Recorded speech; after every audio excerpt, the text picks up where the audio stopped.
Do you remember me? Mountain Man, said the giant bride. I was your childhood first love. Marcus dropped his axe. The clang of steel on stone shot through the Colorado mountain air like a rifle crack. He just stood there, frozen, staring up and up, at a woman who towered a full 7 feet off the ground. Her wedding dress was a mess of torn white lace and mud. Her veil was crooked, snagged on a branch, half covering the golden hair he once braided with wildflowers. But it was her eyes that stopped his heart cold. God, those eyes. The same impossible blue that had haunted his sleep for 12 long years. Annie, he breathed. It wasn't even a word, just a puff of air, a ghost of a name. Little Annie Sullivan.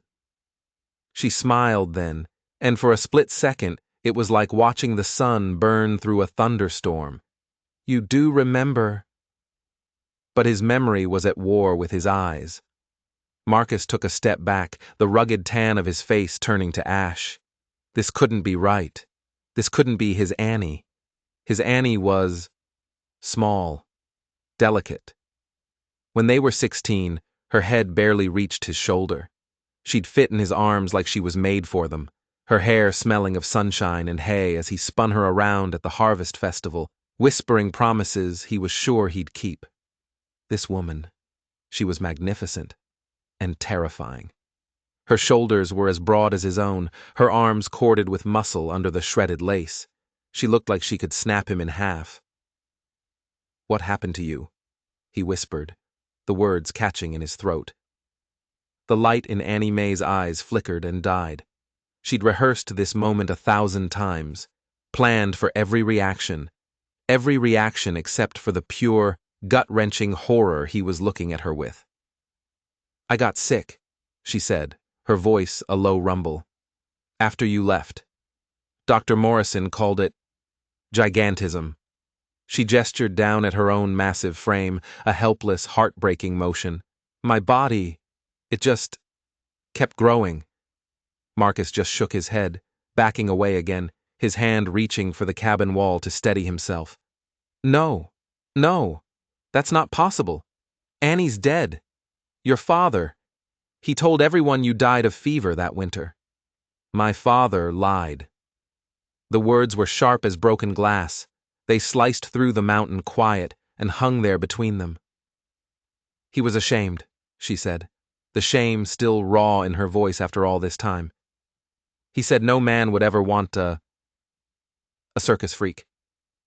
So he told the whole town I was dead. Then he shipped me off to some distant relatives in Missouri who didn't want me either. She watched him, her gaze unwavering. She saw the exact second his confusion curdled into grief, and then flash-forged into white-hot anger. You let me believe you were dead? He roared, the sound echoing off the pines. For 12 years, Annie. 12 years I mourned you. I came to these godforsaken mountains because I couldn't stand to live in a world that you weren't in. I tried to write, she cried, her desperation a palpable thing. Every week for a year. But the letters all came back, unopened. He told the postmaster I was dead. They wouldn't deliver mail to a ghost. Marcus dragged a hand through his dark hair, now shot through with gray. He was 32, but he felt 100. The hopeful boy who'd left Kansas to make his fortune was long gone, replaced by this hard, scarred man, built like the trees he chopped down every day. Why now? He asked, his voice flat and empty. After all this time, why come find me now? Annie Mae's throat felt like it was closing up. This was it, the hardest part. The real reason she was standing here in a ruined wedding dress at the edge of the world. Because I'm dying, Marcus. The words weren't a whisper. They were a hammer blow. He physically staggered, his back hitting the rough-hewn logs of his cabin. The same thing that made me grow, she went on, her voice miraculously steady, even as tears began to carve clean paths through the grime on her cheeks. It's putting too much strain on my heart. A doctor in Denver, he said I have maybe 6 months. She took a hesitant step toward him, and he had to crane his neck to look up at her face. Through the shock, through the anger, through 12 years of phantom grief, he could see she was still beautiful. Different, yes. Overwhelmingly, intimidatingly different. But the gentle curve of her smile, the deep blue of her eyes, that was still Annie. I spent my whole life being stared at, she said, her voice dropping low. Being called names, a curiosity. Men paid good money just to take a photograph standing next to me. I was the Kansas giantess, the gentle mountain, the eighth wonder of the world, anything but just Annie. She did something then that broke his heart all over again. She knelt. Slowly, gracefully, she folded her massive frame down into the dirt, bringing her face level with his. Her tattered wedding dress pooled around her like a fresh snowfall. "Do you know why I'm wearing this?" she asked, her voice thick with unshed tears. Marcus could only shake his head, mute. 3 days ago, a cattle baron named Harrison Wade asked me to marry him. He didn't love me. He wanted to own me. He told his friends I'd be an impressive addition to his collection. Said he'd display me right between his prize-winning bull and his stuffed grizzly bear. A wave of nausea washed over Marcus. He felt sick to his stomach. I said yes, she continued, her eyes locked on his, searching his face. I said yes because I was so tired of being alone. Tired of paying double for boarding house beds that were still too small. Tired of eating every meal by myself while the whole room whispered and pointed. But you ran, he said. It wasn't a question. I ran, she confirmed.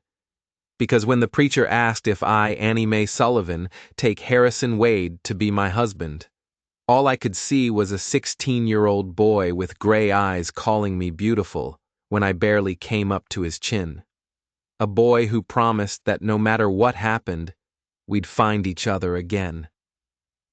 She reached out, her fingers impossibly large but surprisingly gentle, and laid them against his cheek. Her hand was warm, calloused, and it smelled faintly of the rose soap she'd always used. I ran because I realized I would rather die alone in these mountains than live one more day in a world where I didn't know if that boy still existed, somewhere inside the man you became. He closed his eyes, leaning into her touch. It felt like coming home after a lifetime in exile. I'm not that boy anymore, Annie, he whispered, his voice rough. These mountains, they change a man. I've done things. I'm not the gentle farm boy you remember. And I'm not the delicate farm girl you remember, she countered softly. But I am still the woman who loves you. That never changed. Not when my body changed. Not when the world changed. Not ever. She stood up then, a slow, painful unfolding, until she towered over him again, a beautiful, tragic monument to a life stolen from them. I know I must look like a monster to you, she said, her voice devoid of self-pity, just stating a fact. I know this isn't the reunion you dreamed of, but I had to try, Marcus. I had to know if what we had was real enough to survive. This. He stared up at her, his world completely upended. In all his lonely dreams, she was always the same, small, perfect, laughing as she ran into his arms. This was no fairy tale. This was a nightmare, a real, breathing, heartbreaking nightmare. And yet, it was her. It was Annie.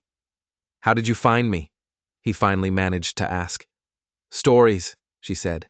Whispers from trappers and traders, about a mountain man near Copper Creek who lived alone. A man with dark hair and gray eyes who was kind but kept to himself. A man who sometimes sang sad songs by his fire at night. She paused. Songs about a girl named Annie. Heat flooded his cheeks. He thought he was alone up here. He thought no one could hear his private grief. Every story I heard, I got more certain it was you, she continued. So I took the last of my money, I bought a horse, and I rode north from Denver. It took me 4 days. She glanced around at his small, sturdy cabin, the neat stacks of firewood, the smokehouse. It was a simple, solitary life. He'd thought it was peaceful. Now, seeing it through her eyes, it just looked lonely. "You built something beautiful here," she said. "It's not much." "It's everything you always said you wanted," she replied. "A place to be free, away from people who judge you." The bitter irony of that statement hung heavy in the air between them. He'd run from judgment, while she had been forced to live in its spotlight every single day. A low rumble of thunder echoed from the peaks. They both looked up as dark, bruised-looking clouds began to boil over the mountaintops. "Storm's coming," Marcus said, the practical words a strange contrast to the emotional chaos swirling inside him. "I should go," Annie said, her voice steady, but he saw the hope in her eyes die, and it was a terrible thing to watch. "I've said my piece. I wanted you to know that I loved you then, and I love you now. That's all." She turned, her long strides carrying her back toward the tree line where a massive draft horse was tethered. "Wait!" The word tore out of him before he could think.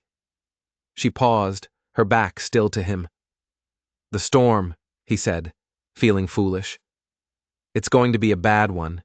You can't travel in this." She turned around slowly, and he could see a flicker of that hope reignite. "You don't have to pretend to care about my safety, Marcus. I know this isn't what you wanted." "Stay," he said, the word coming out harsher than he intended.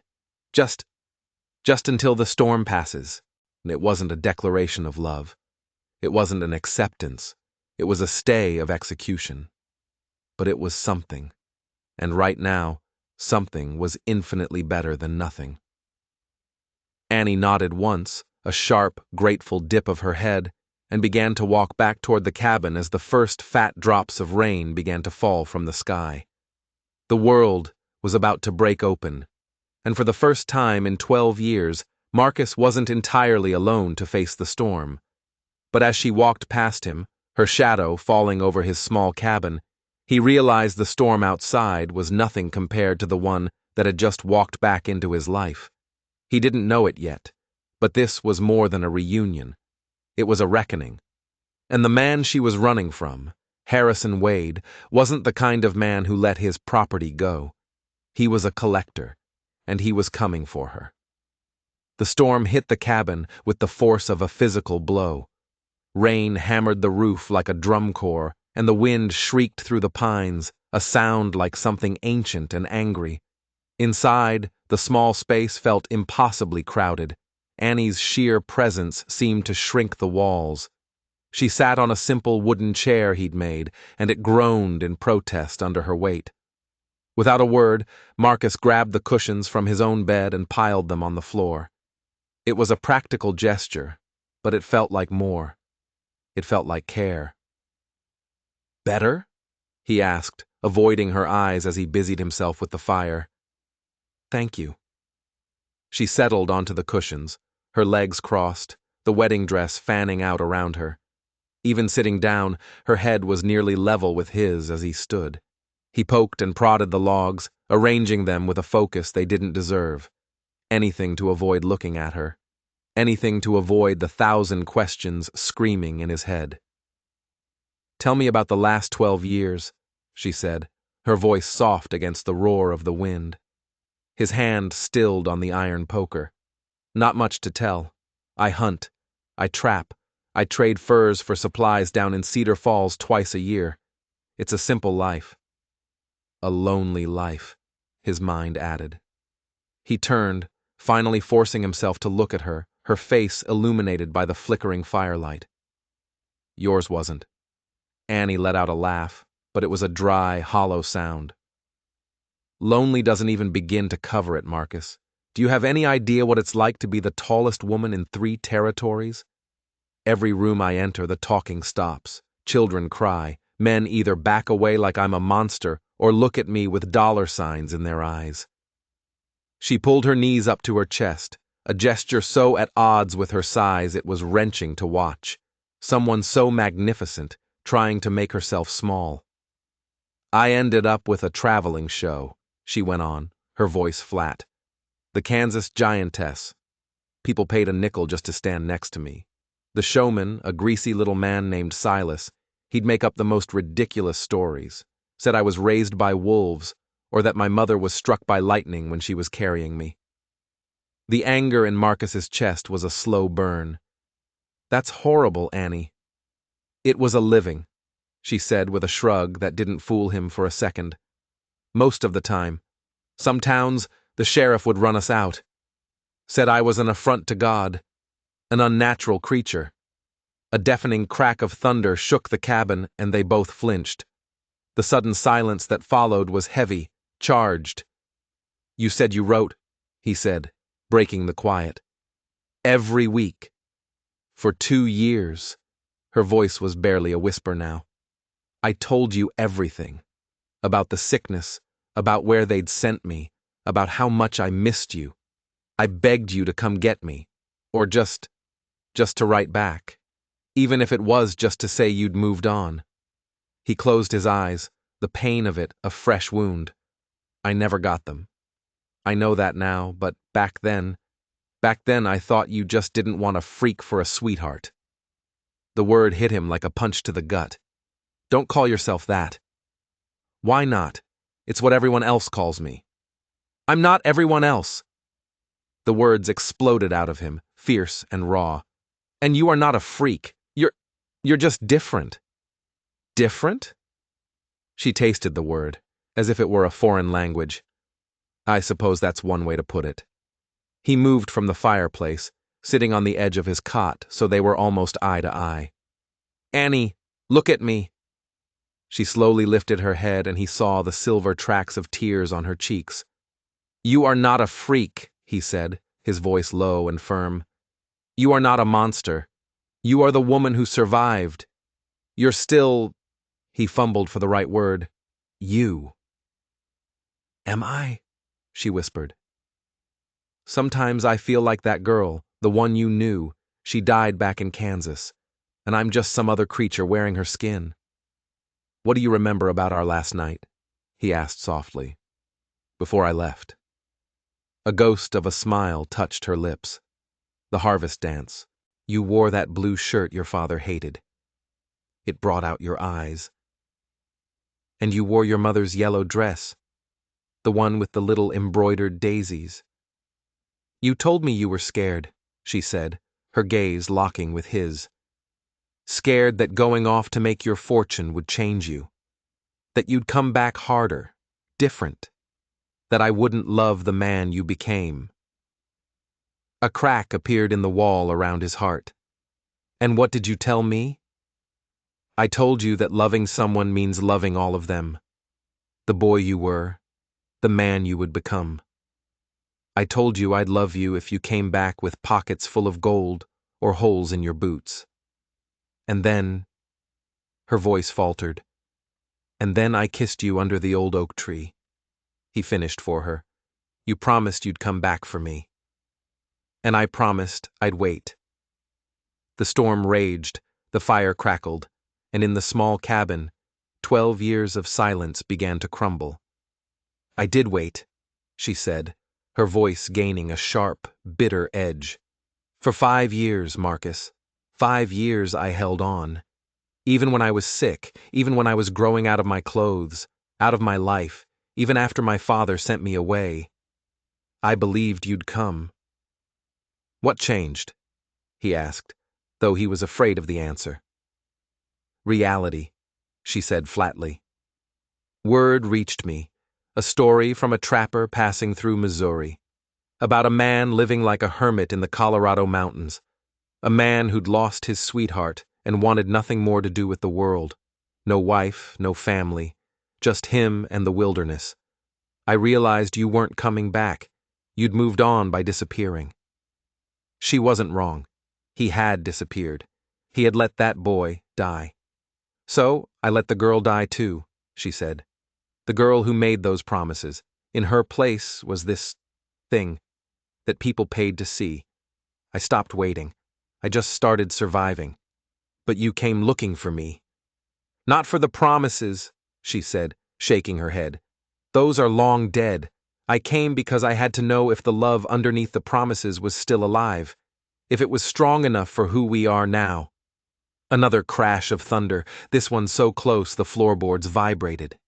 I don't know if I can, Annie, he confessed, the words tasting like poison. Love you, I mean, not like this. Not who I am now. He expected her to cry, to get angry. Instead, a look of profound, sad relief washed over her face. That's why I had to ask, she said. It's better to know, better than spending my last few months wondering. The words jolted him. Your last months. He stood up, running his hands through his hair, pacing the small space like a caged animal. God, Annie, you're really dying. The doctors are sure of it. My heart is failing. It can't keep up. He stared out the small, grimy window into the swirling chaos of the storm. How long have you known?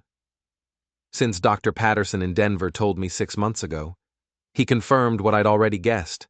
The chest pains, feeling out of breath all the time. She gave a shaky laugh. Apparently, riding a horse for 4 days straight into the mountains to find your long-lost love is not what he meant by getting rest. He turned from the window, and the raw agony on his face made her gasp. Why didn't you lead with that? Why tell me all the other stuff first? Because I didn't want your pity, she shot back, her voice ringing with a strength that defied her diagnosis. I wanted to know if you could love the monster, not the dying girl. She struggled to her feet, the dress rustling around her like dry leaves. And now I know. She moved toward her coat, a massive patched thing hanging from a peg by the door. And it's okay, Marcus, really. I didn't expect a fairy tale, I just needed to know. Where are you going? He demanded, his voice sharp. It's the middle of the night, you're sick, the storm. There's a town, Cedar Falls, about 20 miles south. I can make it. In this? On those trails? You'll ride off a cliff. Then that solves everyone's problems, doesn't it? The bitterness in her voice was a corrosive acid. In 3 long strides he was across the room, his hands on her upper arms, physically stopping her. They felt as solid as oak trees. Don't say that, he growled. Don't you ever say that. She looked down at him, this hard, weathered stranger who held the ghost of her boy's face. Why do you care? You just said you can't love me. I said I don't know if I can, he corrected, his grip tightening. That's different. Is it? He stared up, really looking at her, not just the impossible size of her, but the details. The fine lines around her eyes from years of squinting at cruel faces. The strong column of her throat, the determined set of her jaw. You're still beautiful, he said, the words surprising them both. Her breath hitched. Don't. Please don't lie to me, Marcus. Not about that. I'm not lying, he insisted, his voice thick with an emotion he couldn't name. You're different, yeah. You're intimidating as all hell, but you're beautiful, Annie. Maybe more beautiful now, because of everything you've survived. Fresh tears welled, but this time she didn't look away. Then why? Why can't you love me? Because I'm scared, he admitted, the confession torn from him. I'm scared of losing you all over again. I'm scared of what people will say, what they'll think. I'm scared I'm not man enough for the woman you've become. And I'm scared of being too much woman for any man, she whispered back. They stood there, locked in an impasse of fear and longing, the firelight casting huge dancing shadows on the walls. Stay, Marcus said finally. Until morning, please. Let me at least see you safely down the mountain. Annie hesitated, her gaze searching his. He saw a flicker of something in her eyes. Not just hope. Something else. Something that looked a lot like suspicion, as if she knew he was hiding something too. She nodded, her throat too tight to speak. As the storm howled, they sat by the fire, not touching, but the space between them hummed with unspoken things. And as they started to talk, really talk, about the years that had been stolen, Marcus felt a different kind of fear. She was telling him about the cattle baron, Harrison Wade, a wealthy, powerful man, a collector, and Marcus knew, with a certainty that chilled him to the bone, that Wade wasn't just going to let her go. He'd come looking, and when he did, he wouldn't be alone. The storm outside was just a squall. The real hurricane was on its way. The storm broke with the dawn. Pale, watery sunlight filtered through the window, painting the cabin in shades of gray and gold. The world outside was washed clean, dripping and quiet. Annie was at the window, still in the ruined dress, her massive silhouette framed against the morning light. They hadn't slept. They had talked, circling the truth, trading stories of their separate, lonely worlds. It was like trying to piece together a shattered mirror. "It's beautiful up here," she said, her voice husky from lack of sleep. Marcus came to stand beside her, close enough to smell the faint scent of roses that still clung to her. "It's why I stayed," he said. "The mountains don't judge. They just are." She turned her head, her deep blue eyes searching his. "Is that what you want, Marcus? To just be?" He watched the sun climb over the jagged peaks. "I thought it was. For 12 years I thought being left alone was the same as being free. Then you showed up and suddenly, it just feels like hiding." "I don't want you to upend your life for me," she said softly. "Not out of pity." "This isn't pity." He turned to face her, his gaze intense. "This is terror. Pure, bone-deep terror." She frowned, confused. "Of what?" "Of loving you and losing you again. Of watching you fade away and knowing I wasted the time we had left because I was too much of a coward to try." He took a breath, the confession tumbling out. "I've been thinking all night. About that boy who made all those promises. I thought he died up here. But maybe he was just sleeping. And I think it's time to wake him up." Before she could process what he was saying, he did something utterly insane. He stepped up onto the rickety wooden chair she'd sat on earlier, hoisting himself up so they were almost eye to eye. "This is crazy," he said, his voice shaking a little. He reached out and cupped her face in his hands. "You're dying. I'm a hermit who hasn't spoken to another soul in 6 months. That man you were supposed to marry, Harrison Wade, sounds like a powerful man who doesn't take no for an answer. Everything about this is impossible." "Yes," she whispered, her voice catching as she leaned into his touch. "It is. But I love you," he said, the 3 words sounding both strange and perfectly right in the quiet cabin. "Not the girl you were, not in spite of the woman you are. I love you because of her. Because you were brave enough to walk through hell for 12 years and then ride into the wilderness to find me. Because you're the strongest person I've ever met." Tears streamed down both their faces, mingling with the grime and the grief. "I love you too," she sobbed. "I never ever stopped." He pulled her face down to his and he kissed her. It wasn't the sweet, innocent kiss of their youth. This was a desperate, hungry, frantic kiss. A kiss that held 12 years of pain and longing and regret. It was the kiss of 2 survivors, 2 ghosts finally finding their way back to the world of the living. When they broke apart, they were both gasping for air. "What happens now?" Annie asked, her voice trembling. Marcus stepped down from the chair but kept hold of her hands. His own hands were rough and calloused, but they looked tiny, wrapped around hers. "Now we stop wasting time," he said, a new steely resolve in his voice. "But first, I have to tell you something. I'm not just a trapper, Annie. I haven't been entirely honest with you." Her eyes widened. "What do you mean?" He took a deep breath. "The reason I came to these mountains, I wasn't just running from grief. I was running from my past. Before I was a mountain man, I was a Pinkerton agent." The confession hung in the air, more shocking than the storm. A Pinkerton, a manhunter, a man who dealt in violence and secrets.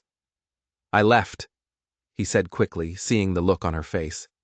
I saw too much, did too much. I put a dangerous man behind bars, and his whole family swore revenge. I came up here to disappear, to keep people I cared about safe. People like you, if I'd known you were alive. Annie stared at him, trying to reconcile the gentle boy from her memories with this new, dangerous truth. So you've been hiding all this time? Yes. And a man like Harrison Wade? He'll have resources. He'll send men, probably Pinkertons, men who might know my face. He squeezed her hands. Being with me doesn't just mean whispers and stares, Annie. It means real danger. This was the first true test. He was offering her an out. She could walk away, back to the lonely but relatively safe world she knew. She looked down at this complex, dangerous man, and for the first time since she'd arrived, she smiled a real, genuine smile. Good, she said. Then it's a fair fight. You're a manhunter, he's a manhunter, and I'm the prize. Her smile widened. They don't stand a chance. He stared at her, dumbfounded, and then he let out a laugh, a real, booming laugh that felt like it could shake the cabin walls. God, I love you. So, what's the plan, Pinkerton? She asked, a playful glint in her eyes. The plan, he said, his voice all business now, is that we fight. We don't just live for 6 months. We fight for more. You said a doctor in Denver gave you the diagnosis? Dr. Patterson. He said my hearts can be wrong. Doctors can be wrong, Marcus interrupted. I've seen men survive things you wouldn't believe. There are healers up in these mountains. People who know things city doctors don't. There's a woman, an old Ute woman they call Gray Willow. They say she can work miracles. It's a long shot, Annie. A dangerous journey deeper into the mountains. But it's a chance. Hope, fierce and terrifying, flared in her chest. A chance. After years of just enduring, the word itself was a revolution. What about Wade? He'll expect you to run to a city, San Francisco maybe. He won't expect you to run deeper into the wilderness. We'll have a head start. He was already moving, pulling a heavy oilskin pack from under his bed, grabbing a rifle from the wall. We leave now. We travel light and fast.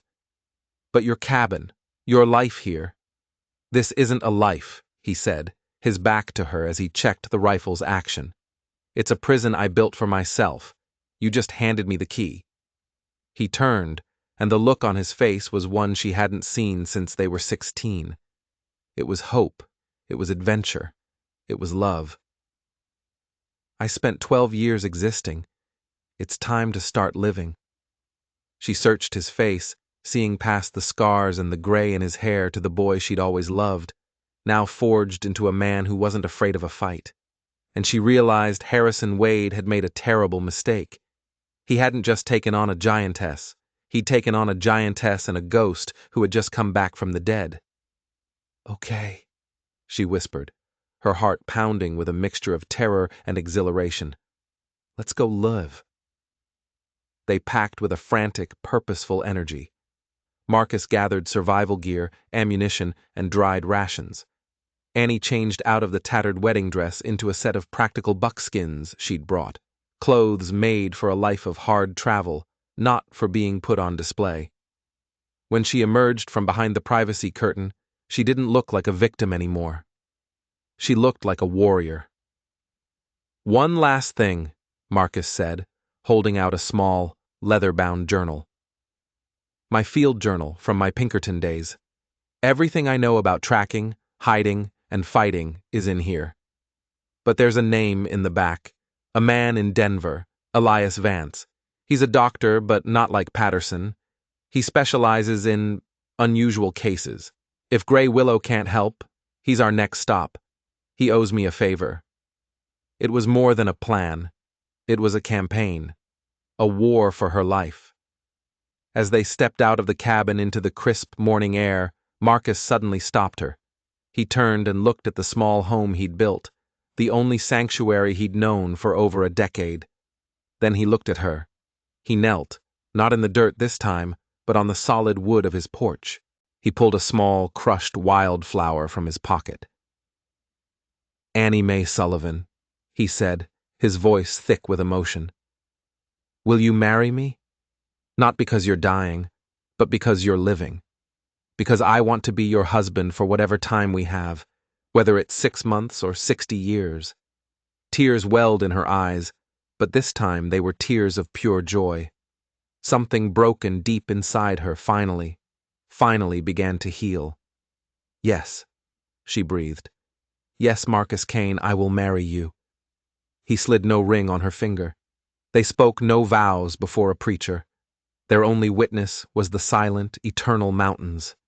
But as they mounted their horses, her on her powerful draft horse, him on his wiry mountain pony, they were more married than any couple in a fancy church.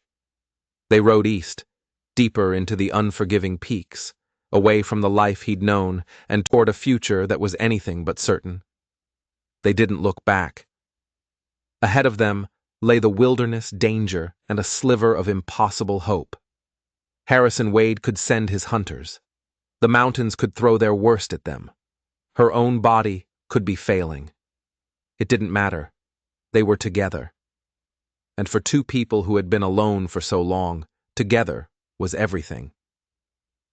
The first 3 days were a brutal education in the language of the mountains. They spoke little, conserving their energy, communicating through hand signals and shared glances.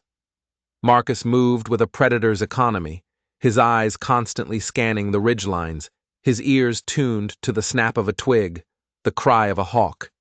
He was no longer the quiet trapper. He was the Pinkerton agent, the man-hunter, and his territory was being threatened. Annie, for her part, was a revelation. He had worried her size would be a liability on the narrow, treacherous trails. He was wrong. Her long limbs devoured the miles, and her incredible strength allowed her to clear fallen logs from their path that would have taken him an hour to chop through. She moved with a surprising grace. Her body, which had been a source of shame and spectacle for so long, was now a powerful asset, a tool for survival. On the 4th night, they made a cold camp in a rocky overhang, the sheer granite wall at their backs. No fire. The risk of being spotted was too great. "Do you think they're behind us yet?" Annie whispered into the darkness, her voice a low vibration. "They've been behind us since yesterday," Marcus replied calmly, cleaning his rifle by feel. Her head whipped around. "What? Why didn't you say anything?" "Because there were only 2 of them, and they were keeping their distance. Amateurs. Probably local guns Wade hired in Denver. They were trackers, not hunters. There's a difference." He paused, his hands stilling on the rifle. "The man I saw this afternoon through my spyglass, he's different. He's a professional." A chill that had nothing to do with the mountain air crept down Annie's spine. "Someone you know?" "Someone I trained," Marcus said, his voice grim. "His name is Cole Baxter. He's smart, he's relentless, and he was my partner. If Wade hired Baxter, he's not just trying to get you back. He wants me, too." The truth landed with a thud. This wasn't just a chase, it was personal. "Your old life, the man you put away, is Baxter connected to him?" "The man I put away was named Silas Kane," Annie gasped. "Kane? Like your name?" "My brother," Marcus said, the word tasting like ash. "He ran a ring that preyed on people who were different. He'd find them, promise them a better life, and sell them to circuses, collectors, men like Harrison Wade." He finally looked at her, his face a mask of old pain. "I was the one who turned him in. My own brother. Wade must have found out I was still alive and promised Baxter a bounty for both of us." The world tilted. Her father hadn't just sent her away out of shame. He'd sold her. He'd sold her to a showman who had likely sold her contract to Wade. And Marcus's own brother was part of that same vile trade. Their pasts weren't just parallel. They were tangled together in a dark, ugly knot. "So this whole time," Annie breathed, her mind reeling, "your family, my family, They broke us, Marcus finished, his voice raw. And now their ghosts are coming back to finish the job. Suddenly, the chest pains she'd been ignoring for days flared up, a sharp, squeezing vice around her heart. She gasped, clutching her chest, the world starting to go gray at the edges. Annie! Marcus was at her side in an instant, his hands hovering over her, unsure how to help. My heart, she choked out, fighting for breath. It's worse. The diagnosis, the 6-month deadline, it wasn't just a story anymore. It was real. It was happening right now, in the dark, with a killer on their trail. Marcus's face was pale in the moonlight. The fear he'd confessed to in the cabin was back, stark and overwhelming. His skills as a hunter were useless against the enemy inside her. He pulled a small tin from his pack. Here, chew on these. It was willow bark. It'll help with the pain, thin the blood a little. As she chewed the bitter bark, the worst of the spasm subsided, leaving her weak and trembling. Gray Willow's camp is 2 days north, Marcus said, his voice tight with urgency. Through a pass they call the Needle's Eye. It's dangerous, but it's the one place Baxter won't expect us to go. It's our only chance, Annie. We have to push on. But as she looked at him, at the desperation in his eyes, a new, terrible thought took root in her mind. What if he was wrong? What if there was no cure? What if she was leading him into a trap, forcing him to confront a past he'd nearly died to escape, all for nothing? Marcus, she whispered, her voice frail. What if the doctor was right? What if this is just the end? He took her giant hand in his 2 smaller ones and held it tight. Then we face it together, he said fiercely. But we don't give up. Not now. Not ever. I lost you once to a lie. I won't lose you again to fear. As dawn broke, painting the peaks in hues of blood and rose, they started climbing. The trail to the Needle's Eye was less a path and more a suggestion, a faint scar on the face of the mountain. Every step was a battle. For Annie, every beat of her heart was a reminder of the clock ticking down. For Marcus, every shadow could hold Cole Baxter, the ghost of his past. They were halfway up the scree slope leading to the pass when they heard it. A whistle, a clear 3-note signal that echoed off the rocks, a hunter's call. Marcus froze, pulling Annie into the cover of a cluster of boulders. He pulled out his spyglass, his movements economical and precise. He scanned the trail below them. It's him, he breathed. Baxter, and he's not alone. He's got 4 others with him. They were pinned down. To go forward meant crossing a wide, open field of shifting rock, completely exposed. To go back meant walking right into Baxter's trap. He's cut us off, Annie said, her breathing growing shallow again, this time from exertion and fear. He thinks he has, Marcus countered, a dangerous glint in his eye. He pointed up, toward the pass itself, a narrow slit between 2 towering spires of rock, barely wide enough for a horse to pass through. He expects us to try and bottleneck them in the pass. He'll send 2 men around the long way to trap us there. So what do we do? Marcus's lips curved into a grim smile. The one thing he won't expect. We give him what he wants. He looked at her, his eyes asking a silent question. Do you trust me? She nodded, completely. All right, he said, his voice low and urgent. This is going to be a gamble. When I give the signal, I need you to create a diversion. The biggest one you can manage. Can you do that? A diversion? Anything. A rock slide. Something to draw their fire, make them think we're making a desperate run for the pass. She looked up at the unstable wall of scree above them. Her whole life, her size had been a curse. Now, it might be their only salvation. I can do that. Good. While they're distracted, I'm going to circle back, get behind them. A hunter is at his most vulnerable when he thinks he's the one doing the hunting. He checked his rifle, then pulled a long-bladed knife from his boot. The transformation was complete. The gentle mountain man was gone. This was the Pinkerton. He squeezed her arm. Be ready to run for the pass the second you hear my first shot. Don't wait for me. Marcus, no, I'm not leaving you. This is the only way, he said, his voice leaving no room for argument. I'll meet you on the other side. I promise. He gave her one last, intense look, a look that said everything he didn't have time to say. Then, like a shadow, he slipped away, disappearing into the jumble of rocks. Annie was alone. Below her, 5 men were climbing, closing in.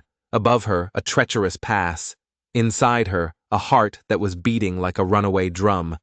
Marcus was trusting her. Their lives, their future, it all came down to this moment.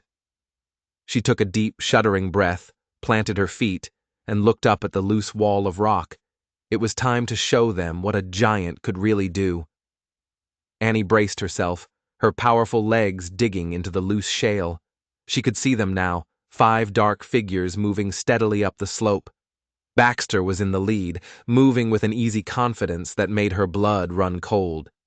He looked like Marcus, but twisted, harder, a dark reflection.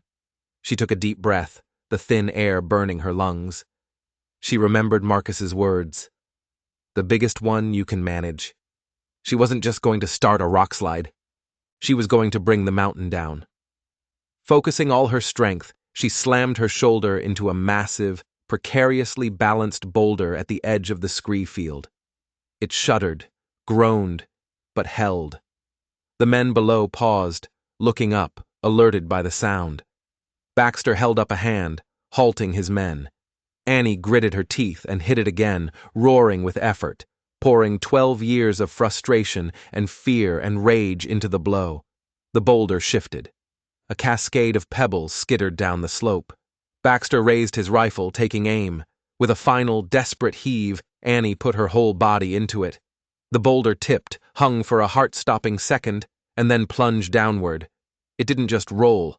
It crashed, bounced, and tore a trench in the mountainside, dislodging 100 other rocks in its wake. An avalanche of stone and dust thundered down the slope, directly toward Baxter's men. It was chaos. The hunters scattered, shouting, diving for cover as the world came undone around them.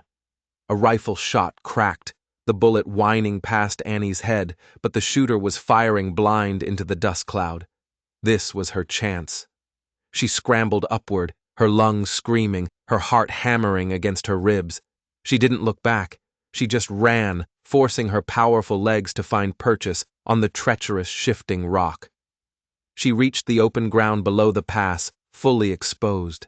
Another shot kicked up dust by her feet. They had seen her. Then she heard it. A single, sharp rifle crack from below her. Marcus's shot. It was deeper, heavier than the hunter's carbines.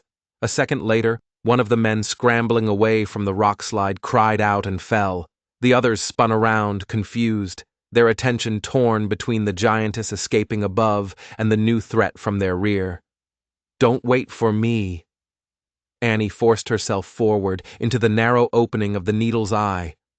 The pass was a claustrophobic sliver of sky between 2 sheer rock faces. Her shoulders brushed the stone on either side. It was a perfect trap. A shooting gallery. Another shot echoed from below, followed by an angry shout. She risked a glance back. Through the dust, she could see a firefight had erupted. Muzzle flashes blinked in the gloom. Marcus was down there, 1 against 4, buying her time. Pain, sharp and blinding, lanced through her chest. She stumbled, falling to one knee, gasping for air. Not now. Please, not now. The stress, the altitude, the sheer physical effort, it was too much. Her vision swam. The world narrowed to a gray tunnel. She heard another shot, this one much closer. A chip of rock exploded from the canyon wall next to her head. They were in the pass behind her. She had to get up. She had to move. For Marcus. Using the rock wall for support, she hauled her massive frame to her feet. Every breath was a shard of glass. Every heartbeat was a hammer blow. She staggered forward, deeper into the pass, 1 step at a time. Run, hide, survive. She rounded a bend in the narrow canyon and saw it. Daylight, the other side, freedom. But standing there, silhouetted against the bright sun, was a man. It wasn't Marcus. This man was tall, impeccably dressed despite the terrain, with a cold, cruel smile on his face. He held a pistol, and it was leveled directly at her heart. It was Harrison Wade. "Did you really think it would be that easy, my dear?" he said, his voice smooth as polished stone. "To run from me?" Behind him, two more men stepped out from the rocks, rifles at the ready. It was a pincer movement. Baxter had driven her up the mountain right into the arms of the man she'd fled. It was a perfectly executed trap. "My property is not to be misplaced," Wade continued, taking a step toward her. "You caused me a great deal of embarrassment and expense. I had to hire the best to track you down." He gestured back down the pass with his pistol. "Mr. Baxter is quite proficient, isn't he?" Annie's mind raced. Marcus was still down there, fighting for his life, believing he was sending her to safety. But he'd sent her to her doom. The pain in her chest was a roaring fire now. The world was tilting, the edges of her vision going dark. She sank to her knees, not out of surrender, but because her body was giving out. Wade's smile widened. "Ah, the famous affliction. Don't worry, my dear. I've brought a doctor. We'll take good care of you." He sneered. "A specimen like you is far too valuable to die so soon." Through the haze of pain, she saw a flicker of movement behind Wade, a shadow detaching itself from the rocks, a flash of steel. One of Wade's men grunted, a look of surprise on his face as he crumpled to the ground, a knife buried in his back. Marcus. Before the other guard could react, Marcus was on him, moving with a brutal, silent efficiency that was terrifying to behold. It was over in seconds. Wade spun around, his pistol coming up, but Marcus was already there. He slammed into Wade, and the two men went down in a tangle of limbs. The pistol flew from Wade's hand, skittering across the rock. Annie tried to stand to help, but her body wouldn't obey. She was trapped, a spectator to the life-or-death struggle happening just feet away. Then she heard another sound, a slow, deliberate footstep from the pass behind her. She turned her head. Cole Baxter stood there, his rifle raised, a bloody gash on his forehead. He ignored the fight between Marcus and Wade. His cold eyes were fixed on her. "It's over, Annie," he said, his voice devoid of emotion. "The bounty is for you, dead or alive." Marcus, wrestling with Wade, saw him. "No!" he roared, a sound of pure anguish. Baxter smiled, a cold, empty thing. He leveled the rifle, taking careful aim at Annie's chest. Everything seemed to happen in slow motion, the click of the hammer being pulled back, Marcus's desperate lunge, Wade's triumphant sneer, and then a sound like thunder, a gunshot. But it wasn't from Baxter's rifle. Baxter's eyes went wide with shock. A dark red flower bloomed on his chest. He staggered back, his rifle falling from his grasp, and collapsed onto the stone. Standing behind him, at the mouth of the pass, was an old woman. She was small and wrinkled, her face a road map of 100 years, her long gray hair in 2 braids. In her hands, she held a massive, old-fashioned buffalo rifle, a thin curl of smoke rising from its barrel. Gray willow. She had found them. Or maybe she had been waiting for them all along. The world went black. Annie woke to the smell of wood smoke and strange, pungent herbs. She was lying on a soft bed of furs inside a circular dwelling, a ute wickiup made of bent poles and hides. The light was dim, filtered through a smoke hole in the roof. Her massive body ached, but the terrible, crushing pain in her chest was gone, replaced by a dull, throbbing soreness. Marcus was sitting by her side, his face etched with exhaustion and worry. He was holding her hand. "You're awake," he breathed, relief flooding his features. What happened?" Her voice was a dry rasp. "Gray willow," he said, nodding toward the old woman who was grinding herbs in a stone bowl by the fire. She saved us. She'd been tracking Baxter's party for a day. She knew they weren't ordinary hunters. Annie looked at the Ute healer. There was an aura of profound peace and power about her. "Wade?" Annie asked. "Tied up," Marcus said with a grim satisfaction. "He'll be having a long, uncomfortable chat with the Ute elders about trespassing and bringing violence to their lands. He won't be a problem anymore." Grey Willow approached, her dark eyes seeming to look right through Annie. She offered a wooden cup filled with a steaming, dark liquid. "Drink," she said, her voice like stones rubbing together. It tasted bitter and earthy, but as Annie drank, she felt a warmth spread through her chest, easing the ache. My heart," Annie said, looking at the healer. "The doctor said—" Grey Willow made a sound that was somewhere between a snort and a laugh. "The city doctor is a fool. He sees the symptom, not the cause. Your heart is strong. It is fighting a poison." Marcus and Annie exchanged a look of stunned confusion. "Poison?" "A slow poison," the old woman confirmed. "One that makes the body grow wild like a weed, until the heart can no longer feed it. It is a rare thing, made from a mountain root, difficult to find, impossible to administer without the person knowing." She paused, her gaze sharpening. "Unless it is given to them as a child. A little bit every day in their milk, in their stew, for years." The world stopped spinning and then shattered. It wasn't a disease. It wasn't a freak of nature. It was deliberate. Someone had done this to her. A memory surfaced, foggy and distant. Her father insisting she drink a special tonic for her health every morning. A tonic that none of her siblings had to drink. A tonic that always tasted faintly bitter. "My father," Annie whispered, the horror of it dawning on her. He did this to me." "Why?" Marcus demanded, his face a thundercloud. "Why would a man do that to his own daughter?" "Money," Grey Willow said simply.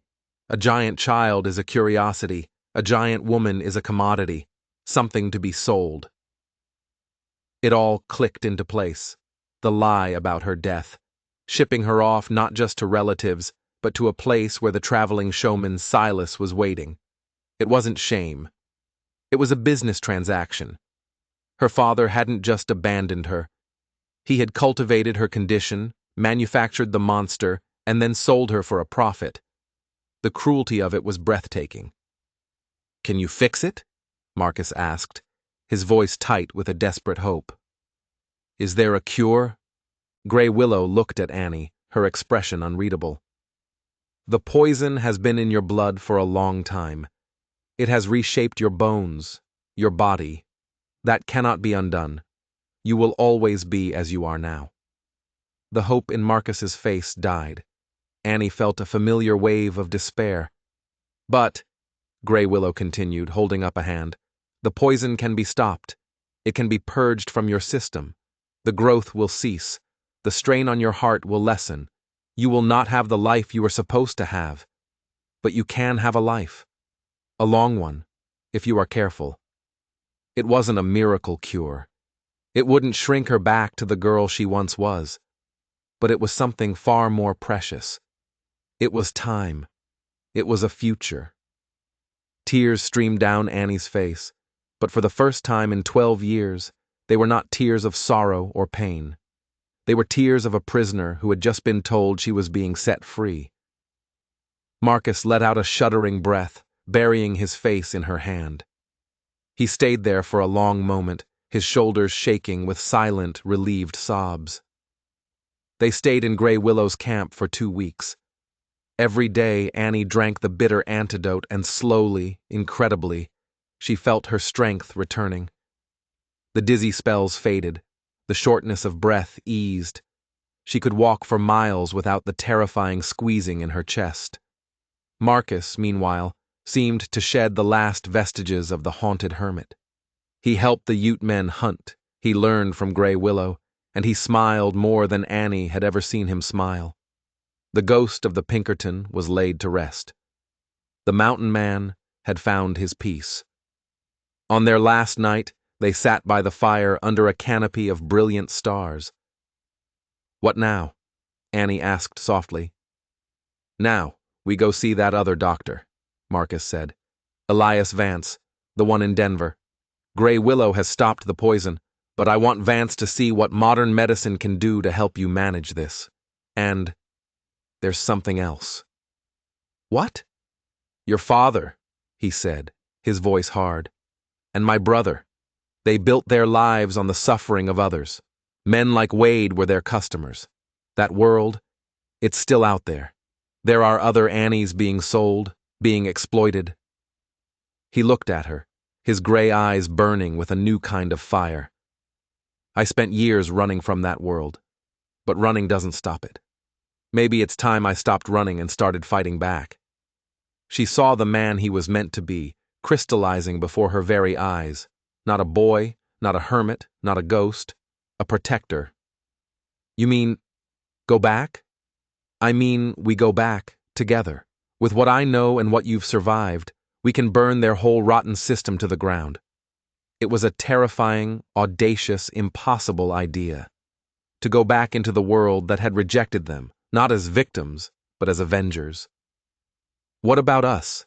she asked. "A quiet life? A cabin in the mountains?"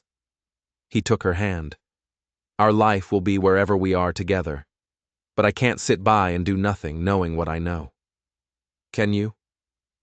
She thought of the years in the circus, the whispers, the pointing fingers, the crushing loneliness. She thought of her father's betrayal, and she knew the answer. "No," she said, her voice filled with a strength she never knew she possessed. "No, I can't." They rode out of the Ute camp not as fugitives, but as partners with a purpose. They were an odd pair, the giant woman and the compact, deadly man. But they were no longer defined by what had been done to them. They were defined by what they were about to do. Their first stop was Denver. Elias Vance, the doctor who owed Marcus a favor, was a small, bird-like man with eyes that missed nothing.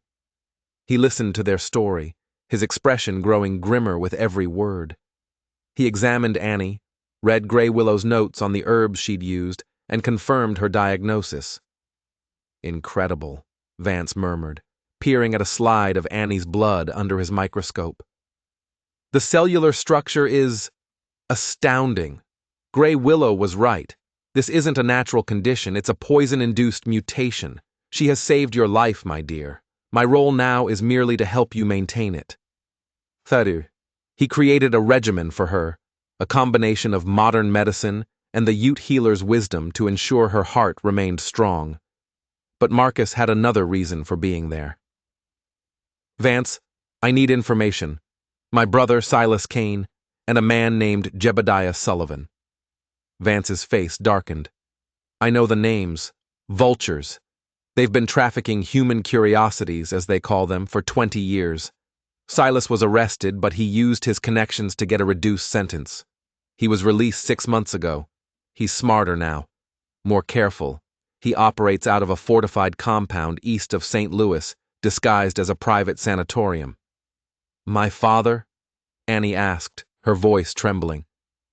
"Sullivan is his main supplier," Vance confirmed, his voice gentle. "He finds the candidates. Silas handles the sales and conditioning. They are partners." The final piece of the puzzle slotted into place. It was a family business. A business of destroying lives for profit. "They have to be stopped," Marcus said. "Many have tried," Vance warned. "Silas's compound is a fortress. He has guards, connections. You can't just walk in there." "We're not going to walk in," Marcus said, a cold light in his eyes. He looked at Annie. "We're going to be invited." Their plan was audacious. They traveled to St. Louis, and Annie, using the last of her savings, bought the finest, most elegant clothes that could be custom-made for her size. She was no longer the frightened girl in buckskins. She was a magnificent, statuesque woman who commanded attention. Marcus, using his old Pinkerton contacts, spread a new story, a whisper of a new marvel, a giantess of unparalleled size and beauty, recently arrived from Europe, seeking a manager to guide her career. It was bait, expensive, high-profile bait. They waited for a week in a fancy hotel, the whispers growing louder. Then, one evening, a note was delivered to their room. It was an invitation to a private meeting with a potential benefactor. The signature was simple, S. Kane. The compound was just as Vance had described it, a large, grim-looking estate surrounded by a high stone wall, disguised as a clinic for the wealthy. As they were led through the polished hallways, Annie saw them. Glimpses into rooms of other people.